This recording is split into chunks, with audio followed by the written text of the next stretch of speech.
Le Djeli est une tradition très ancienne au Mali qui remonte à la période de l'Empire du Manding.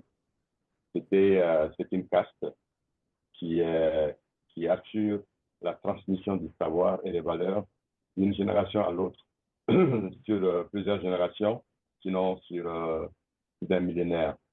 Djeli, dans le sens littéral, ça veut dire le sang qui circule dans le corps. Donc, le Djeli avait ce rôle d'animer la société et d'être un lien qui nourrit la société, qui contribue à apaiser les tensions entre les différentes couches de la société et qui racontait la légende et la bravoure des chefs guerriers. Mais le rôle du Djeli est devenu beaucoup plus mercantile aujourd'hui.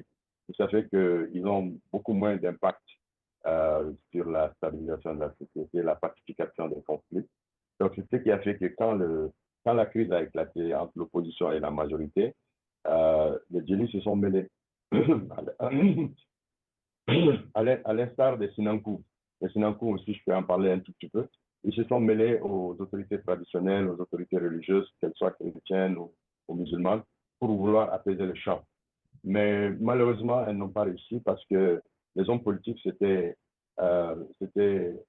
attelés à diviser même ces groupes sociaux qui avaient un rôle de médiation. Les hommes politiques les ont utilisés.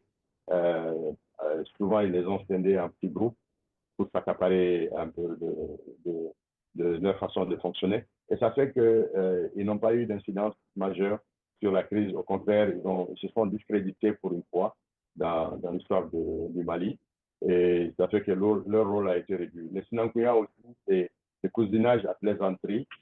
C'est un autre groupe, mais ce sont des patronymes qui sont des cousins à plaisanterie. Ils se connaissent entre eux. En général, quand il y a des tensions, ils font des blagues pour apaiser les crises. Là aussi, ça n'a pas marché cette fois-ci. Les religieux, les autorités traditionnelles, rien de tout cela n'a marché.